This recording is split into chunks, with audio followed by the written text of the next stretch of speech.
Boa noite, doutora Gabriela. Primeiramente, eu quero agradecer a sua participação aqui conosco, né, para falar de um assunto que diz respeito e atinge tantas mulheres, né? Muito obrigada. Então, Ah, o prazer é meu. para dar início, eu gostaria que você se apresentasse, por favor. Eu sou Gabriela Segre, eu sou ginecologista e obstetra.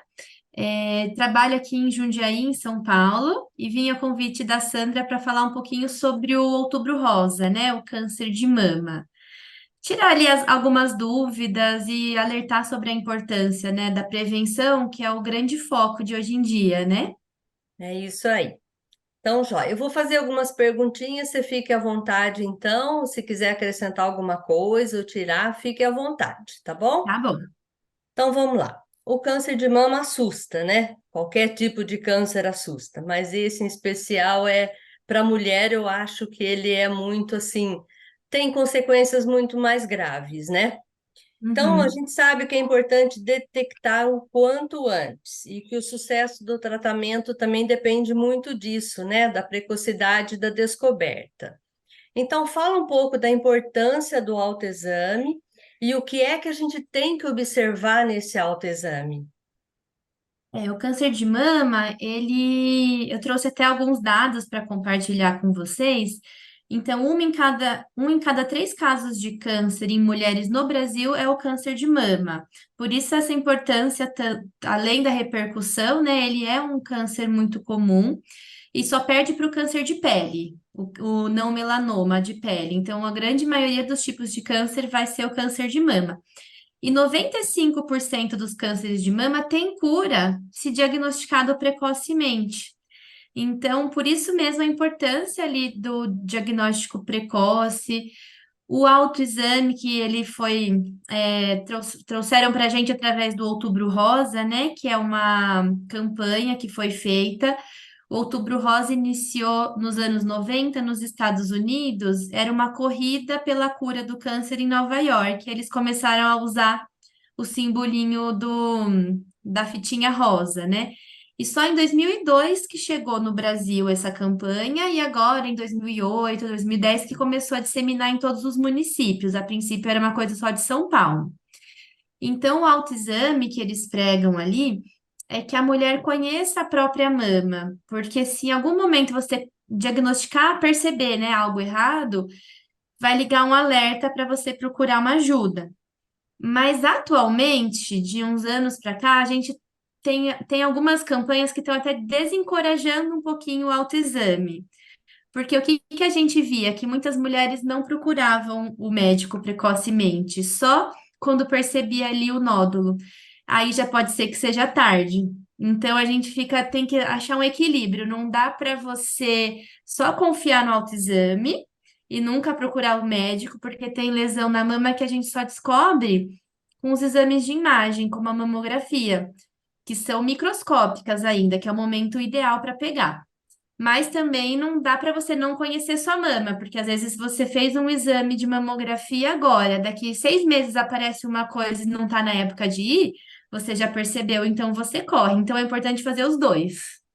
Tá joia. E o que que a gente tem que detectar nesse autoexame? A gente recomenda que palpe as mamas, então uma vez por mês, assim. O ideal seria depois do período menstrual, porque quando você está no período menstrual, para as mulheres que ainda não estão na menopausa, a mama fica mais sensível, fica mais cheia de bolinhas. Se você for palpar, você vai achar que está estranho. Então, depois do período, sempre com a mão aqui para trás, né? E vai fazendo a palpação circular. Você vai sentindo toda a região da mama dos dois lados. Geralmente recomenda durante o banho, ou então na hora ali que você tá na frente do espelho, porque se tiver uma mancha, uma retração, alguma coisa repuxando, a mulher também consegue perceber. E conhecer, porque às vezes você palpa, você vê, tem mulher que tem a mama mais cheia de bolinha, que já é normal. Então você palpou, foi no médico, o médico confirmou com você, ah, isso é normal da sua mama, é uma característica dela. A hora que aparecer uma coisa diferente, a gente vai prestar atenção. E aí o que chama atenção é nódulos, então sentir uma bolinha endurecida, uma bolinha diferente que você nunca tinha percebido, o mamilo. Então, às vezes tem câncer que não aparece só em forma de nódulo, é um mamilo que está descamando, que está com ferida, ou saída de secreção, de pelo menos saída de um lado só de secreção já é um sinal estranho. Então, começou a sair alguma secreção, procura também um auxílio quanto antes. Toda coisa diferente já é um sinal de alerta. Tá, joia. Então, e a gente tem que ter o equilíbrio, então, entre o autoexame, mas também fazer a mamografia. A importância É, está o nesses autoexame dois. não exclui a necessidade da mamografia. Então, não é porque, eu não sinto nada na mama que você não precisa fazer a mamografia, né? Porque tem tipo de câncer que não vai vir na forma de nódulo. E aí a mamografia que vai fazer a diferença nesse diagnóstico precoce. Tá certo. E, doutora Gabriela, tem idade para começar a fazer a mamografia? Sim, tem algumas controvérsias, né? O Ministério da Saúde, que é a rede do SUS, ele recomenda a mamografia a partir dos 50 anos, dos 50 aos 69 e a cada 2 anos.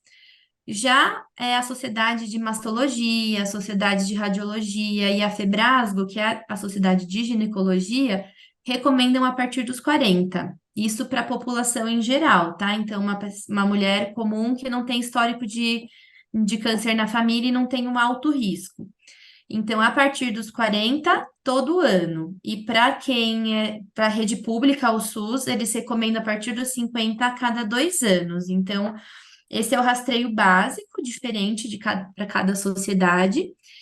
Mas se a pessoa tem fator de risco, aí muda um pouquinho o cenário do rastreio. Então, o que seria fator de risco? Uma mulher que tem parente de primeiro grau, mãe, irmãs ou até mesmo pai, porque tem câncer de mama em homem.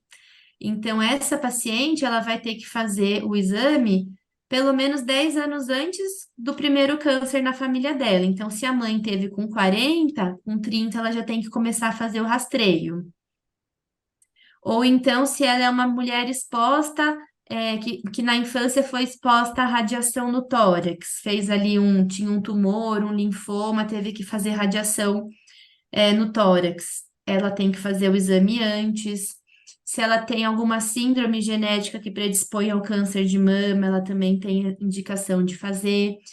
Se ela é uma pessoa que trabalha com alguns químicos, eu até anotei aqui para passar o nome direitinho, né? Com agrotóxicos, benzeno, campos eletromagnéticos, poluentes. Então, ela também tem indicação de fazer esse exame antes. E aí ela entra num rastreio específico. Aí o médico dela que vai decidir qual exame e com quantos anos começa.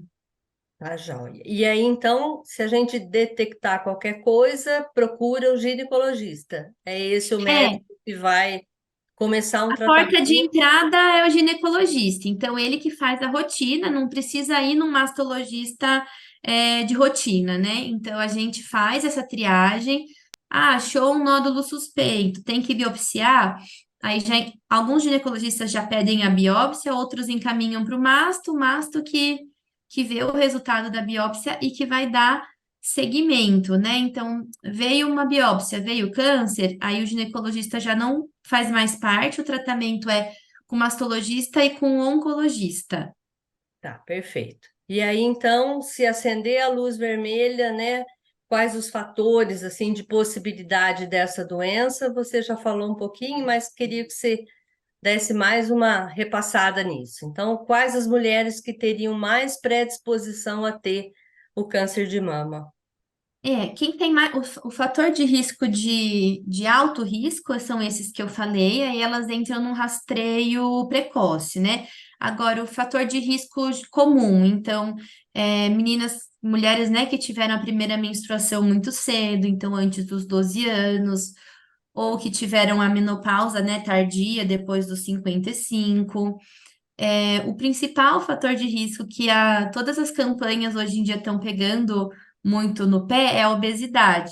Então, eu pego muita mulher que tem medo de fazer reposição hormonal, por exemplo, mas está obesa e não tem medo da obesidade. Então, a obesidade é o principal fator de risco para câncer, em geral, não só de mama, todos os cânceres. Então, combater a obesidade, o sedentarismo, pessoas que têm um alto consumo de alimentos, então consome muito açúcar, consome refrigerante, alimentos industrializados. Então, tudo que vem embrulhadinho ali, que é prático, rápido e fácil, É, não é o nosso inimigo, né? A gente vai se acostumando, mas essas comidas prontas, um miojo, suco de caixinha, suco de pozinho, é,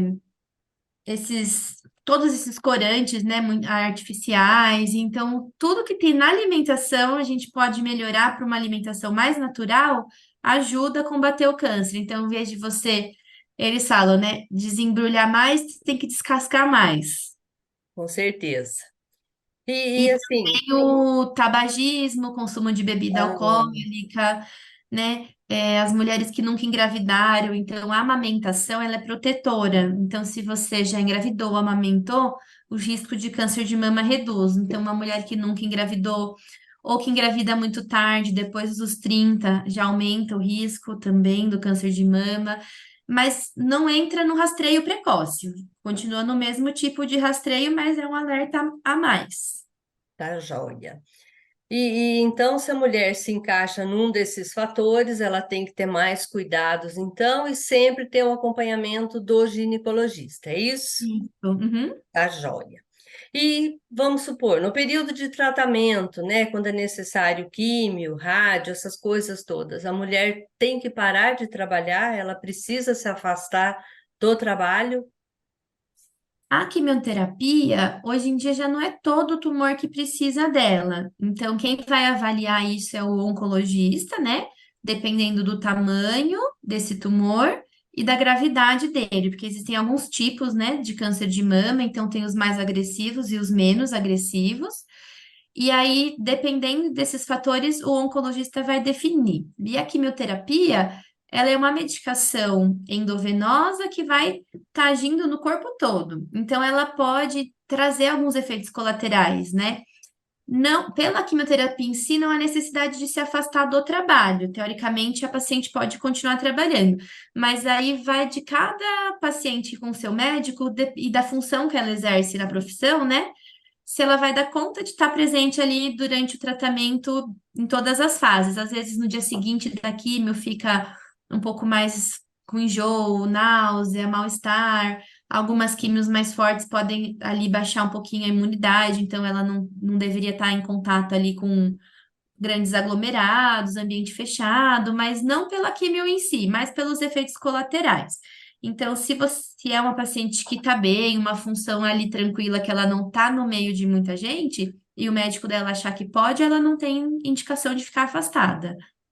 Tá joia. E a retirada total da mama é sempre necessária quando se detecta um câncer? Também não, depende muito também de cada tipo de câncer e do tamanho. A grande maioria que a gente vê é o quadrante, né? Ele divide a mama em quatro, tira ali o pedacinho que tem o câncer. Agora, se é uma mama muito pequena e é um câncer grande que já está comprometendo ela toda, às vezes tem que tirar. Se é um tumor maior que já está infiltrando, às vezes ele está não só na mama, já está invadindo a região da musculatura do peitoral, do músculo. Aí também acaba tirando. Mas também não é uma regra, varia muito de cada mulher e de cada tipo de tumor e do tamanho dele. Tá joia. E assim, a cirurgia reparadora já é feita ao mesmo tempo no caso de precisar da retirada da mama?